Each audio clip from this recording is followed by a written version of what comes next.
Soapy moved restlessly on his seat in Madison Square. There are certain signs to show that winter is coming. Birds begin to fly south. Women who want nice new warm coats become very kind to their husbands.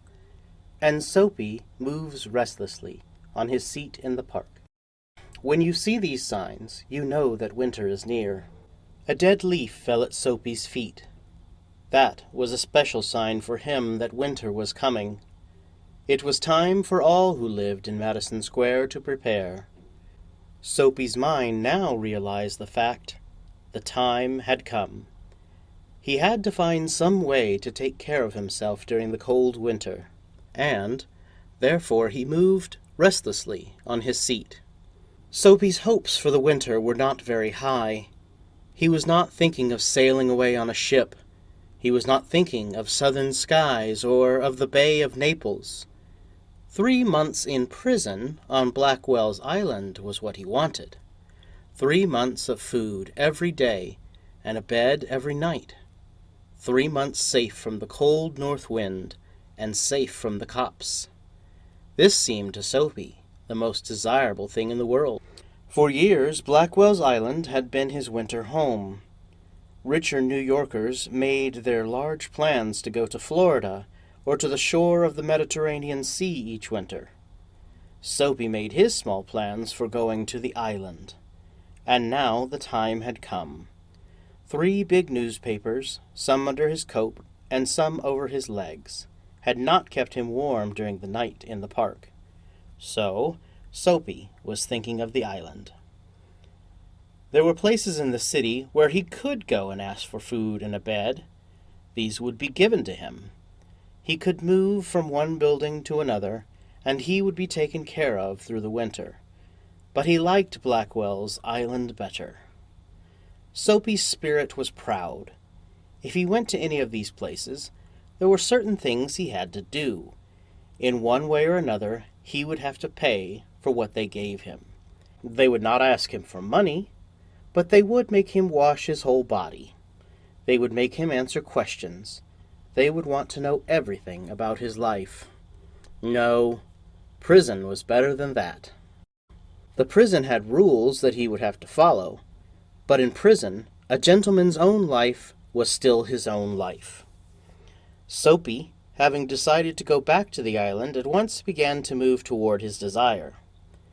There were many easy ways of doing this. The most pleasant way was to go and have a good dinner at some fine restaurant. Then he would say that he had no money to pay, and then a cop would be called. It would all be done very quietly. The cop would arrest him. He would be taken to a judge. The judge would do the rest. Soapy left his seat and walked out of Madison Square to the place where the great street called Broadway and Fifth Avenue meet. He went across this wide space and started north on Broadway. He stopped at a large and brightly lighted restaurant. This was where the best food and the best people and the best clothes appeared every evening. Soapy believed that above his legs he looked all right. His face was clean. His coat was good enough. If he could get to a table, he believed that success would be his. The part of him that would be seen above the table would look all right. The waiter would bring him what he asked for. He began thinking of what he would like to eat. In his mind, he could see the whole dinner. The cost would not be too high. He did not want the restaurant people to feel any real anger.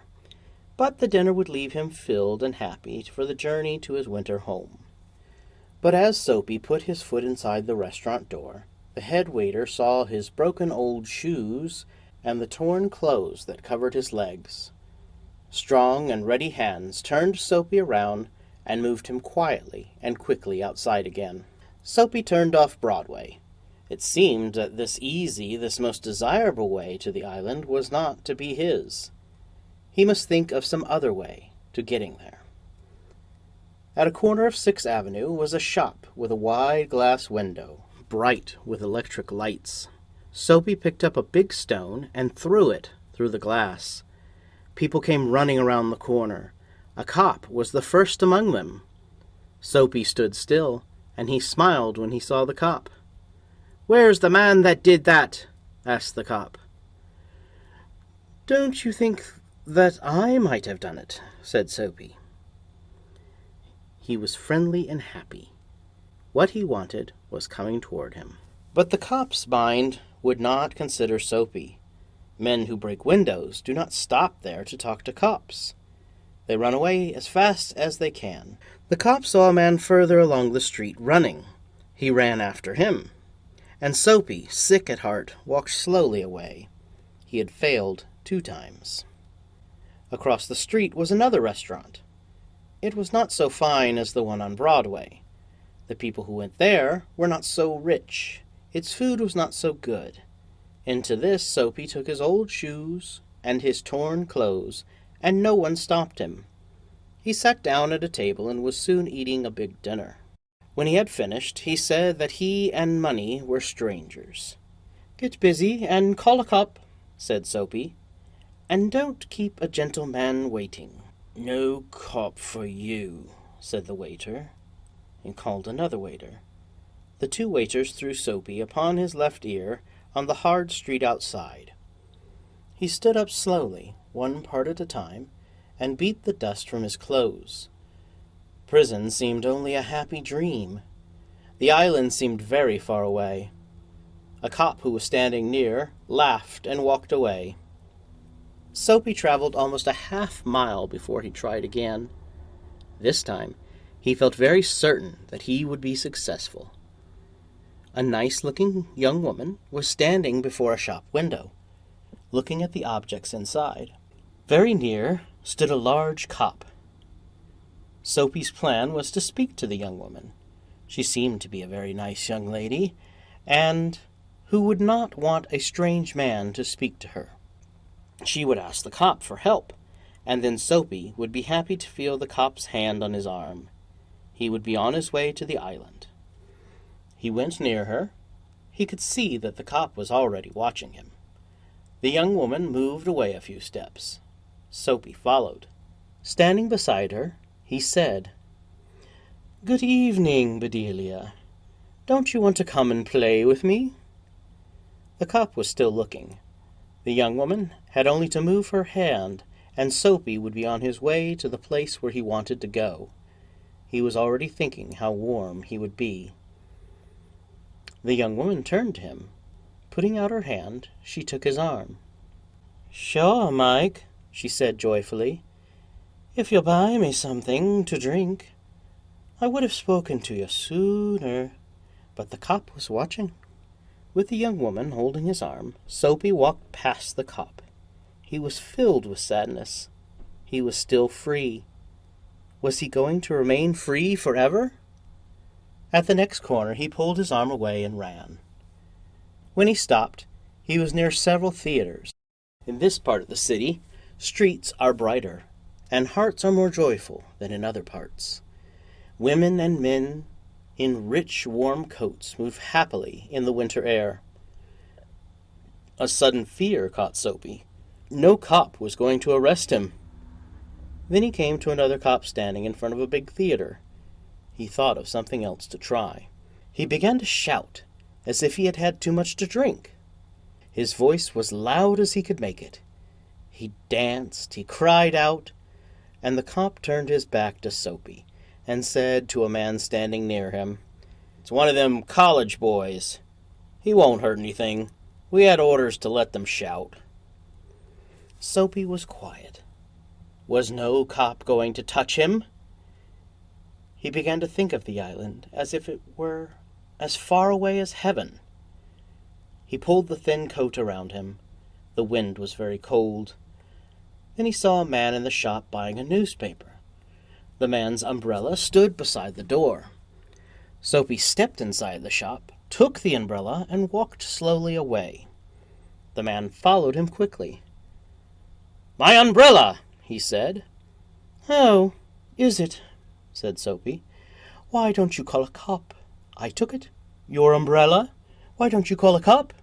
There's one standing at the corner." The man walked more slowly. Soapy did the same.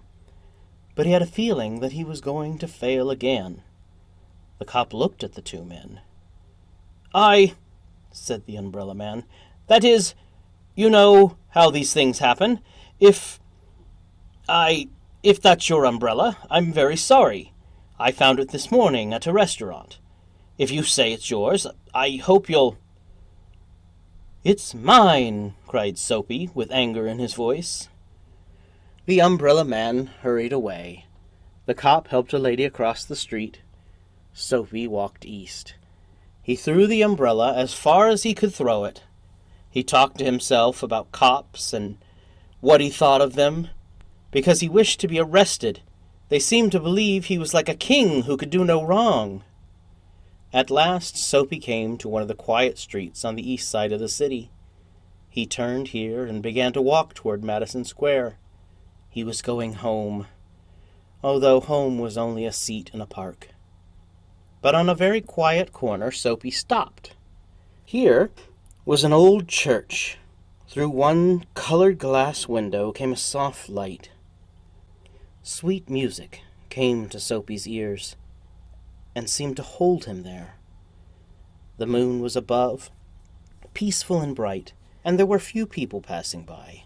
He could hear birds high above him, and the anthem that came from the church held Soapy there, for he had known it well long ago. In those days his life contained such things as mothers and flowers and high hopes and friends and clean thoughts and clean clothes. Soapy's mind was ready for something like this. He had come to the old church at the right time. There was a sudden and wonderful change in his soul. He saw, with sick fear, how he had fallen. He saw his worthless days, his wrong desires, his dead hopes, the lost power of his mind. And also, in a moment, his heart answered the change in his soul. He would fight to change his life. He would pull himself up, out of the mud. He would make a man of himself again. There was time. He was young enough. He would find his old purpose in life and follow it. That sweet music had changed him. Tomorrow, he would find work. A man had once offered him a job. He would find that man tomorrow. He would be somebody in the world. He would... Soapy felt a hand on his arm. He looked quickly around into the broad face of a cop. "What are you doing here, hanging around here?" asked the cop. "Nothing," said Soapy. "You think I believe that?" said the cop. Full of his new strength, Soapy began to argue, and it is not wise to argue with a New York cop. "Come along," said the cop. 3 months on the island," said the judge to Soapy the next morning.